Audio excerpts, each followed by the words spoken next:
Welcome, everybody, to the Wrestle for Real podcast. I know we do it each and every Monday night. Got Spook with me tonight. Don't forget to hit that like button, that subscribe button. Catch us wherever you get your audio podcasts, iHeart, Spotify, Apple Podcasts, WWE Monday Night Raw post show, the Wrestle for Real podcast.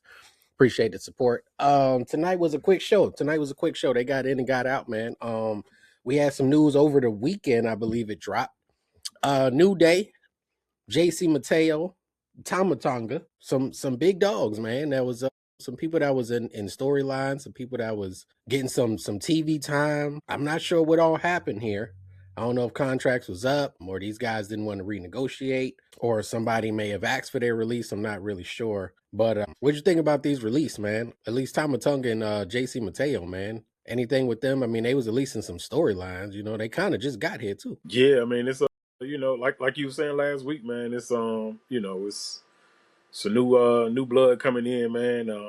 Got to make some cuts somewhere, man. Got to trim some fat somewhere, man. So I was definitely surprised about the New Day. Now the last two, yeah, I mean they really wasn't needed. I could see if they was some years in the game possibly, but there ain't really no love lost with them, man. But the New Day, yeah, that was a little stinger. You know what I'm saying? They definitely done got us through some times, man, and some comical days, man. And also, I still got that box of cereal we got from 2017, 2018. The Bootios cereal, I still got that same box, man. So, you know what I'm saying? It's kind of crazy, man. Yeah, man. First up, Big E got injured. What looks like at this point a career-ending injury, and then Kofi and Xavier Woods really just never got their footing back. Nobody really was that interested in them as a duo. The biggest thing they did was look like they was about to break up, and then Big E got involved, and then they ended up talking crazy to him, and they didn't break up, and they went on to be bad guys, so to speak, and nothing ever really came from it, man. They just, unfortunately, there's a lot of cuts that's happening and a lot of new talent coming in, and the time on screen is getting limited. So I don't think they're really worried about letting somebody go. I don't think they're really, and it's kind of hard to defend New Day when they really wasn't on TV like that. Hanging with Grayson Waller. I don't think I seen Grace. Did I see Grace? I don't think I seen Grayson Waller tonight, if I'm not mistaken. So I'm not sure what's going on with him, but I don't know if they're done, man. We might be a new round of cuts happening next weekend or next week, man. Might include some old people. We really don't know how things are panning out here, but these were a couple of factions, couple of tag team guys, man. So they definitely did a lot of cuts, man, as far as, getting rid of some folks and bringing some folks up, man. So Monday Night Raw is looking a little different right now, man. As we can see with some of the lineup, man. The night started with Seth Rollins doing a promo, coming out to the ring, being attacked by Bron Breaker. They're continuing that storyline, that feud that started way back when at some point, maybe October. Way back then is when this whole thing started with Bron Breaker and Seth Rollins. So it's been brewing for a minute. We haven't quite gotten the match. We haven't gotten the big match. So these guys is still going at it. Seth Rollins just kind of took the beat down today. I mean, it's an interesting one. It's trying to catch up to what it should have been had it happened the way they wanted it to go down without the Seth Rollins injury and maybe some other stuff came up, but they're trying to catch up. So it's lacking a little something, man. We might get a good match out of it, man. I mean, how forward you looking to a Seth Rollins Braun Breaker showdown? Well, yeah, I mean, like you said, it was in the making, man. It's definitely gonna be a good one. Now, after this match goes down, I don't know where it goes from here. Like you said, the story may kind of end unless, I mean, who else left to come back? Oh, Big Bronson Reed. But still, I mean, I don't. It'll be 2-on-1 at that point. I mean, I don't know what else will be left at this point. Once they, unless they go let them go for a couple matches, like kind of like who was that? Drew and who Drew had about like 3 or 4 matches with somebody one time before, like. Was that Priest or was that somebody else? They had like 4 matches at every PLE or something like that. They had you got to touch the 4 corners and all that kind of stuff, something like Yeah, it that. might have been Priest. It might have been Priest. It might have. Unless they go have something like that to keep it going, but that's the only other thing I can think of. Unless they, like I said, unless they got something else in the works for them too. But yeah, it should be a one and done. There's no title that's being exchanged or anything. It'd be a one and done, and go on to the next faction. Yeah, I don't know if it's been announced for Backlash or not. I'm not sure, but whenever they get this in, I don't know how much more legs it's gonna have as far as keeping this thing going. So we're gonna get a good match out of it, man. It's just no title is involved. Seth's not the champion, the leader of the division, all that good stuff that added to this feud at that point in time. We've already seen Bron Breakker lose in a championship match. It's the last match we've seen. Well, not the last match we've seen him in, but very close to the last match we've seen him in. It might have been the last match, actually. I'm not sure. I don't remember anything after him and CM Punk fought. I think he went crazy and then there was an injury, something like that, if I'm not mistaken. But we haven't seen him in a while, but he looks back. He looks just as good as he did before he left. So we're gonna get a good match here with Seth Rollins and Bron Breakker for sure, for sure. The first match of the evening was Finn Balor and JD McDonough. Earlier it started with Roxanne kind of being questioned by Liv Morgan about her and Finn Balor's interaction last week, with Finn clearly trying to bring her over to his side, or at least get her out of Judgment Day, or create some dissension. So it was interesting to see what was going to happen there. Pretty much every member of Judgment Day was out there for this match. Dominic was out there from the jump, causing some problems. Liv, Raquel, Roxanne, everybody was pretty much a part of this one, man. Not giving very favorable odds to Finn Balor, so he still looks like he's going to be mixed up in this Judgment Day stuff for the time being. It ended with Liv Morgan throwing the hammer to Roxanne, who ended up hitting Finn Balor, and then JD taking it from there. So these guys was okay. I mean, I wasn't mad at the match or the amount of people that was out there. I do feel like there's times where we could make better use of the time. I'm not a huge fan of this whole story right now with the Judgment Day and Finn and Dom. I felt like we should have been past this at WrestleMania, and that spot should be reserved for an LA Knight. I guess CM Punk is on a bit of a break right now, but Gunther we didn't see tonight as well. So I just feel like we can make better use of that spot than these guys, just because the feud has kind of happened, and I feel like it's kind of over. Like, what is Finn Balor really going to do against three women and then Dom and Finn and JD McDonough? Like, what is really going to happen here, man? But what you think, man? They need to keep this going. Is there anything else they could really add to it? Or I mean, even if Finn Balor gets Roxanne away from them, that's one girl against now Liv and Raquel. So I mean, where do you see this going, or what can they do with this one here? Well, like you said, it took so long for it to progress. It's becoming a standstill now, because it's like, he done fought Dom, he done fought JD, he done fought JD again. Let's and like again, there's no belt that can really be involved with it. What I'm saying, okay, I beat JD 3 times, I beat Dom 2. Okay, good job. But I mean, I guess to keep him on TV, that's one way they can do. What I'm saying, they can keep this little feud going. But you're right, though. That is crazy. We haven't seen LA Knight. He wasn't there last week, and he wasn't there this week. So that's 2 weeks in a row. Definitely not in the ring. Him, Gunther, CM Punk, some of the more notable names that wasn't out there competing. Dragon Lee, if you want to include him, as someone who was featured real heavy not too long ago, not out there. Almost none of the ladies was. I don't think there was a women's match tonight. No, it wasn't a women's match tonight. So that's crazy. Yeah, no women on the card as far as the match is concerned. A lot of different promos there, but I think I don't know what they can do more with the Judgment Day. I think belt wise, the only thing they can do possibly is let Finn Balor win that AAA championship Dominic has, and maybe let him go over there and run AAA for a little while. That'd be fun, because I'm not sure how much Dominic's impact is being felt over there currently, but yeah, I don't know what else they could really do, man. I don't know what else they could do, but our next match of the evening, Ethan Page and Rusev, who has become buddies, versus Javon Evans and Penta, almost like the older vets, if you consider Penta a vet at this point, teaching the younger guys, Javon and Ethan Page. So sticking by their side, man. We know Rusev is a good worker, kind of knows what he's doing out there. Mm-hmm. This I liked it. I mean, I didn't think this was a segment of the night for me, but it definitely was right there. These guys was all over the place, man. They was flying all over the ring, doing what you would typically expect from Penta, Javon, and having Ethan Page and Rusev to bounce off of. I thought it was a lot of excitement, a lot of high flying, man. It's that time where you're gonna get into it as an audience, as a crowd, whether you're there, whether you're at home, different things like that, man. Rusev and Ethan Page, who actually got the pin, ended up pulling off the victory in this one, man. So the bad guys got one, and that's always good. You don't want one team or one side always losing, because then it becomes, why are they still fighting? So good that these guys was able to pick up the W, send Javon Evans and the Intercontinental Champion Penta back to the drawing board to see just exactly what these guys are going to be able to do next, and if they're going to be able to recover from this one. But it's keeping 4 guys on TV, because right now 3 of the 4 have to be on TV. Javon, Penta, and Ethan Page got to be there. So it's definitely probably helping out Rusev a lot, being that he can be kind of the vet in the ring with these guys, man. So, but what you think of this, man? This tag match, man, and what the future might hold for these guys. Oh, I mean, they all up and coming right now, man. They all doing their thing, man. What Penta a year in the game now? He definitely done took that next level, that next step. Still trying to get his weight up.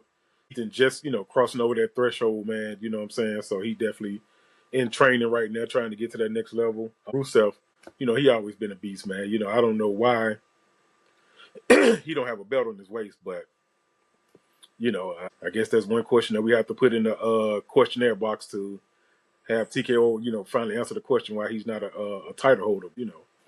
Maybe soon, maybe later. We'll see. As the year progresses. Yeah, he may not be yet, so he could possibly get it, man. They could play a little hot potato with it, throw it around a little bit, get it from Penta, get it back to Rusev, something like that. Eventually, it may end up on either Ethan Page or Javon Evans based on his current trajectory. I could see one of them kind of pulling themselves off with it. I'm not sure who, but I wouldn't mind either one because they are getting their reps in. They are out here. They're fighting on a weekly basis now, so they've shown what they could do, and things do move kind of fast. So if Trick Williams could have the championship, and he ain't been around but a few months, I don't see why Ethan Page and Javon Evans ain't on the same trajectory over here on Monday Night Raw. But we had True. Soul Ruka, the newest lady from NXT, come up on the WWE Monday Night Raw roster. She's somebody I've been high on. I thought she was the best thing NXT had. I don't know what happened with Jordan Grace. I believe she's on SmackDown, but I haven't been seeing too much of her. But she was somebody that came in with a lot of fanfare. But in addition to Stephanie Vecker, who was also not here tonight, and Julia, who's over there on SmackDown as the women's United States champion. But I always thought Sol Ruka was that one, man. So she always shows up when she's in a match, man. And I figured her contract signing would be interrupted by somebody. And lo and behold, it was the women's intercontinental champion, the man Becky Lynch. I never like seeing the champion going against somebody that just got called up. I get that as an audience, we kind of want to see the next challenger and somebody you haven't fought and things like that. But I like to see them get a little dirty first, man. I like to see them get a little dirty first to see what happens so they can get some clean victories out here. But she got interrupted by Sol Ruka. Things kind of went off the rails. Sol Ruka ended up hitting her with, I believe it may be called the Soul Snatcher, kind of a flip, inverted RKO situation, diamond cutter situation. So I thought it was an okay segment. I just enjoy the fact that Sol Ruka's on the main roster and now she has a chance to have a lot of new, fresh matches. It's looking like she may be tied up with Becky, and I don't know for how long that's going to go on, but what you think about Sol Ruka so far and everything that she's done so far, and then her being mixed up right away with the Women's Intercontinental Championship? It's too early to be letting her go against Becky, man. But there's really no there's really no locker room right now that she can. I mean, I guess she could, go against Raquel or Roxanne, even Valkyria. Mm-hmm. But I mean, I guess the only excitement that's going to really bring something is Becky. But like you said, I hate the fact that it's already to that tier now. You know what I'm saying? Like, and that's crazy. Like they still got other women that can help her out. Roxanne been here almost a year now. Raquel, Mm-hmm. she can go against Raquel and kind of do that whole little dance to kind of get her weight up. But I mean, I guess just go for the gusto. Yeah, Becky makes everyone interesting. She made Maxine interesting for a few months. She made AJ Lee more interesting for a few months. So it's not a surprise, but it is a little early to get her mixed up with Becky Lynch right now. But I'm definitely wanting to see what Sol Ruka do with the opportunity that she has. Bailey and Lyra also missing from tonight. Two ladies we're accustomed to seeing on Monday Night Raw. So I don't know, man, what happened here. It was a lot of did they have some spirit flights or something? I mean, how were these ladies supposed to get to the show? Because they cut the show early, like some people just couldn't make it, man. Did they? It was on one of these canceled spirit. Or they just really trying to draw something up big, man. Or they just trying to let I guess Bash, speak for itself and then drop some bombs. I Mm-hmm. don't know. I couldn't believe the show was the amount of time. Like if I would have been any later, I would have just had maybe one match to watch tonight. You know what I'm saying? Like I was, lucky to get there the time I got there to watch, some of that. But it was, yeah, this was when it was 10:05 and Roman music hit. Like, Yeah. wow, Yeah. Yeah, they moved to this show quickly, and that's the kind of it's so many stuff that makes me feel like they got more room for more people. Even the ones that's already on the roster, not considering those that they cut, but just those that are there. I felt like they could be doing more with Lyra to build her up as a legit contender for Liv Morgan or for Becky Lynch. She needs to be getting her own push. I feel like they could be doing the same thing with Roxanne as well, as far as the ladies are concerned. Obviously, LA Knight, Gunther, CM Punk, Dragon Lee. We're not sure where they were, but some of them deserve a break. Maybe Punk, I would say, is the only one that probably deserves a break. But LA Knight got to be out there, man. He's got to be that workhorse. We didn't get any yeeting tonight because we did not see Jey Uso come out there tonight. His stuff was backstage, so no Jey Uso. They're definitely saying, hey, we're going to give the new people some opportunity to shine. Ethan Page, Yvonne Evans, so Ruka. We're giving some of these newer cats an opportunity to go out there and see what they can do and hope for the best. And Joe Hendry and Oba Femi. These guys as well were out there tonight, so they're moving out the way. So I'm not mad at it, but I feel like LA Knight should still be in the mix because he haven't gotten his just due yet. So I just want to see him doing something every chance we get to see him out there. After this was the Joe Hendry promo that went into a match against Logan Paul of Division against Austin Theory. After Logan Paul and Austin Theory came out there pretty hot. I'm a Joe Hendry guy, man. I like his presentation. I like everything that they're doing with him. I think they've definitely making him a fan favorite. He's kind of coming in like Trick Williams did, where you got the good entrance, you got the energy. People like stuff like that long before they ever see you even wrestle in the ring. So I think he has that. He has the zoom in on the camera. He's the only one with that. So that's his kind of his signature as well, man. He's out there playing the guitar, doing those different things. So I like what I'm seeing from him, man. And Austin Theory is a good opponent. He shouldn't be used to help nobody. He should be at the top to me. I think he's a guy that really should be hovering around the top tier, but he was over here kind of helping Joe Hendry get acquainted with the WWE's main roster, WWE Monday Night Raw roster, that is. And I thought it was okay, man. I thought they was having a good match. You kind of should have known it wasn't going to really end with anything other than chaos, and that it definitely did. This was probably my favorite entire segment of the entire night, just because it was just so much going on, man. Joe Hendry's out there. He's in a match with Austin Theory. Logan Paul jumps in, gets involved. All of a sudden, my boys, the Street Profit, Montez Ford comes out there. They start wreaking havoc. Then out of nowhere, Bron Breakker comes out there. He's absolutely losing it, man. He threw Montez over the rope so high at one point, man, when he sent him out the ring, man. I said, oh, yeah. man, they was out there going crazy, man. He's ready to take the boys out. He's coming out all the way on 10. Seth Rollins comes out. He's coming out, getting Braun Breaker. They going at it back in the ring. Then Montez comes back in the ring just to jump over Seth Rollins to dive into everybody on the outside. And Braun Breaker catches Seth with another spear. We had so much going on in this segment, man. It was easy to forget what the original match was. It was easy to forget that Joe Hendry, a new guy, was out there a part of this as the newest guy. It was a lot going on, man, here. And ultimately, Braun Breaker, looked like the tough guy. Division kind of stood tall in that sense, man. And what you think about this? Joe Hendry, Street Profits, Braun Breaker, Seth Rollins, Division, what's left of them, or however we look at it now, Logan Paul. It's a lot of moving pieces out here, man. How much can they get out of this right now? There's so many ways they can twist this around, man. They can make it a triple, like a triple, not triple threat, but triple, like a trio tag match. yeah, trio tag, man. They could do it like that. They could do singles. They could do tag team. Yeah, man. There's so many ways to look at it, man. And the way it is looking like is four of them and it's three, but it seemed like Bronson Reed is finna drop back on the scene, in a minute to be able to counteract everybody, getting somebody to dance with. So I don't know, man. I like this. I like this. You know what I'm saying? Like you said, it was the highlight, man. Street Profit been turning up each week, man, coming out there. It's just crazy, man, that Seth, he has no backup now, man. He done turned his back on so many different people now, man, that nobody won't even rock with him, man, Yeah, they don't Street trust Profit, him. They don't trust him. Right. The Street Profits rocking with Joe Henry. Hendry more than Seth, which is a vet. But Seth is that guy, man. He get that big head, man, and start going off and lose everybody. You know what I'm saying? So that's why the Street Profits like, hey, man, I'm not, I'm just coming here because I really want these. We want these tag team belts. That's what we really looking for.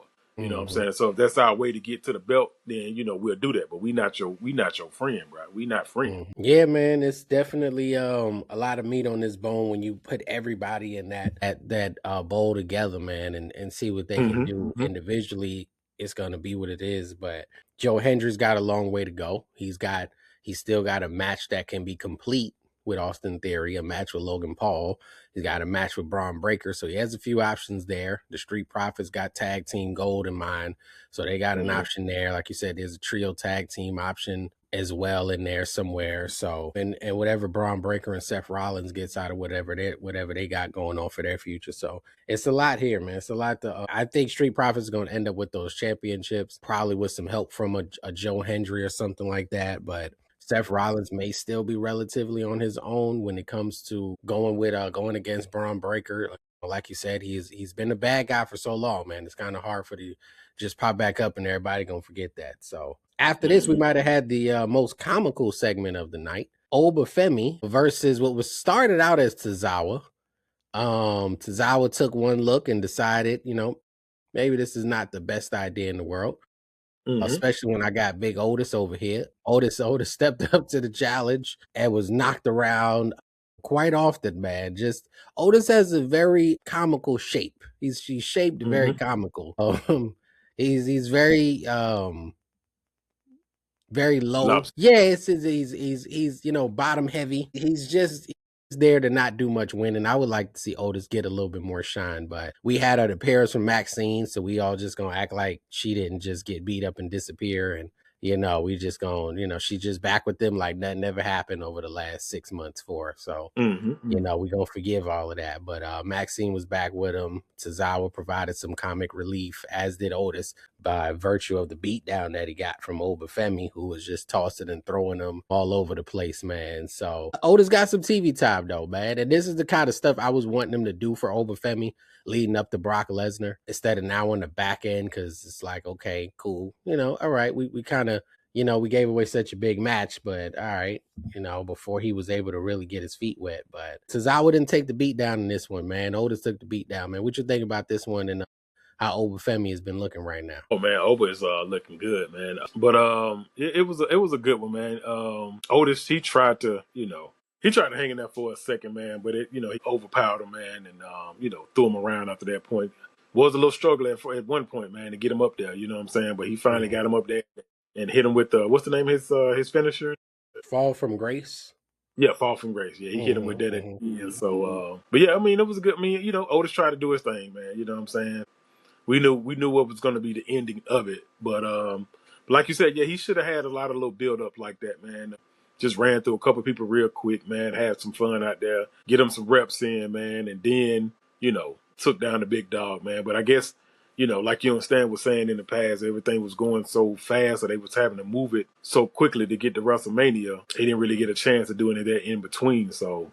I guess now he's taking down the little guys here and there to, keep himself on TV. Yeah, man. So we're gonna see where they go with him, man. He ain't got no official challenger for any big match coming up yet, so he's just dominating the competition in what looks like a very open challenge type of format.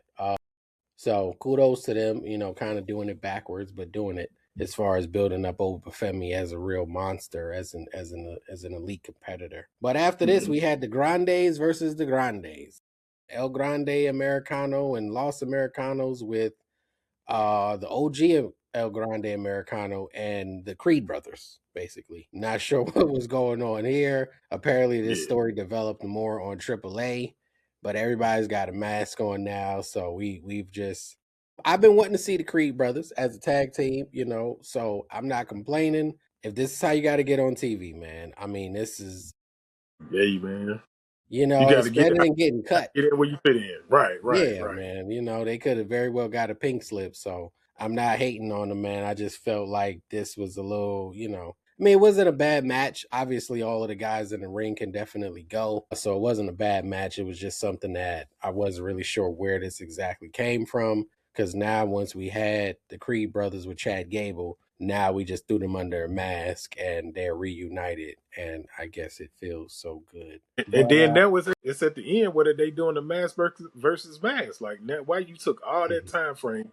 You could have been done transforming them guys into, the team that they are. mhm. And now it's about to be over because now they about to reveal who is who. Yeah, man, it's been a long, drawn out storyline for different reasons, but I don't know if the payoff is going to mean what it would have meant several months back. This thing got Right. dragged out so much, man. It's just become so many different things now, and now we got six guys in the mask. It started as one guy in the mask, evolved into two guys in the mask, then became four guys in the mask, and now we got another two, making it six guys in the mask out of nowhere. So the good news is they're probably going to stop here with six. They're going to stop at six. And maybe the Creed brothers can get into the tag team title picture if they do lose. I wouldn't mind seeing them with the Street Profits, War Raiders, some tag teams, and kind of putting on some really good matches, which I believe is very possible. I could see a triple threat tag match easily with those three teams, man, and them stealing the show on whatever card they on. So if they're gonna navigate that direction, Street Profits with the championship, and maybe we find a way for the Creed brothers and War Raiders to get involved as the number one contenders, something like that. So there's some hope for the tag team division if they get it right. But going against the Austin Theories and Logan Pauls of the world, I'm not sure about that. But Logan Paul kind of needs to get on his own trajectory by himself, man. He's been doing really well, and I don't think there's a reason to keep him with these, with the group thing, being that he's progressing as fast as he has. But yeah, we got the Mass versus Mass coming up at the end of the month in AAA. But as of now, we just got these guys on TV. So at least they was able to make it on TV, man. Our main event of the evening. It came quick. I looked up and I heard the choir singing, man, and it came Roman Reigns, man. Roman Reigns, Jacob Fatu contract signing for the World Heavyweight Championship at Backlash. We pretty much knew this match was happening, and we know how contract signings go, man. If you sign the contract, something gonna happen. So Ruka signed a Hmm. contract earlier. Here come Becky Lynch. These guys, Jacob Fatu and Roman Reigns, signed the contract in the main event, and it definitely went left. A lot of talking until it wasn't no talking no more, man. Jacob and Roman getting into it. Some physicality there. Jacob getting the best of Roman Reigns. Both guys did eventually sign the contract throughout all of this. So we do have that match coming up. I don't know if they could do much to make this more interesting. I think this is just one of those situations where it is what it is. Hmm. We like Roman Reigns. We like Jacob Fatu. So we possibly just going to get something that we want to see. I don't think it's going to have much heat behind it or much else. They're trying to make this storyline with the family, but I'm not really, it's not clicking all the way. Something's kind of missing from it. Jimmy and Jay wasn't out there tonight. Solo definitely ain't out there for either side. And Tamatonga, one of their relatives, already has gotten his release. And so I'm not sure where they could possibly go with this storyline as far as anything new with the bloodline. But yet another promo ending the show on Monday Night Raw. This seems to be a reoccurring theme that the main event is a promo each and every night, man. But what you thought about Jacob Fatu and Roman Reigns and this contract signing? Man, I like the conversation, the back and forth between them.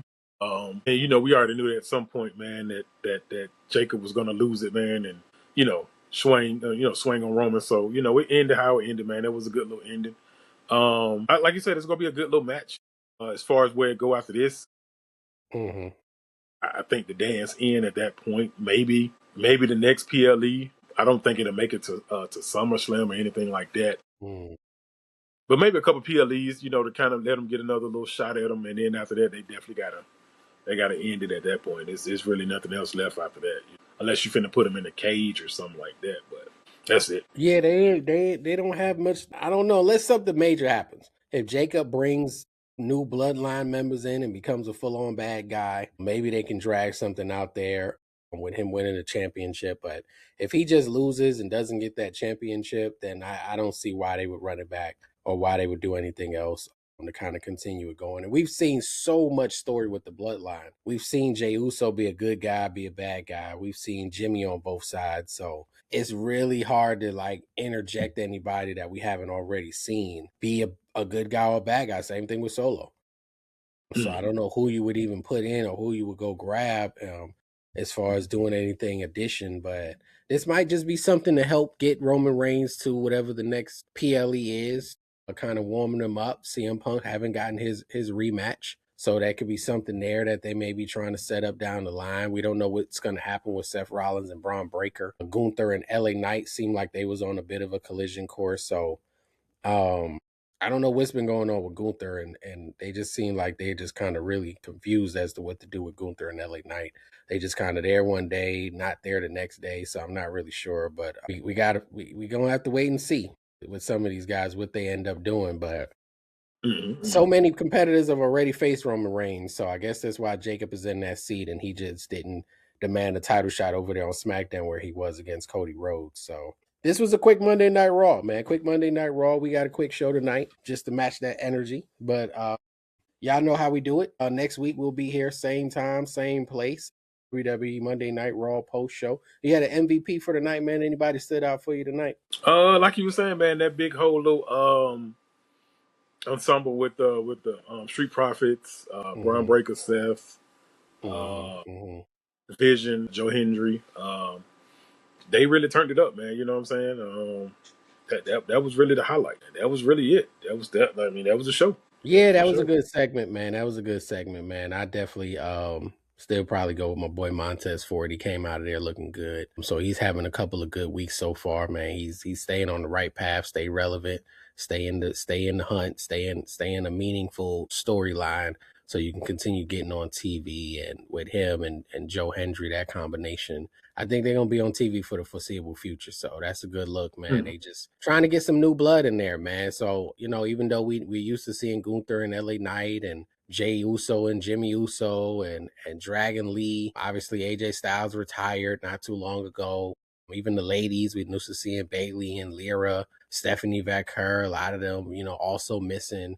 We're getting a lot of new people, so I'm not mad at that. Almost every segment was somebody who needs to try to get to that next level with Bron Breakker, the Street Profits, Joe Hendry, Ethan Page, John Evans, Oba Femi. So we had a lot of people, man, that just like still hungry trying to get to that next level. So we're gonna have to see what goes on there if they're gonna be able to make it while they giving the older vets some time off, basically. So they did announce John Cena be at Backlash for whatever reason.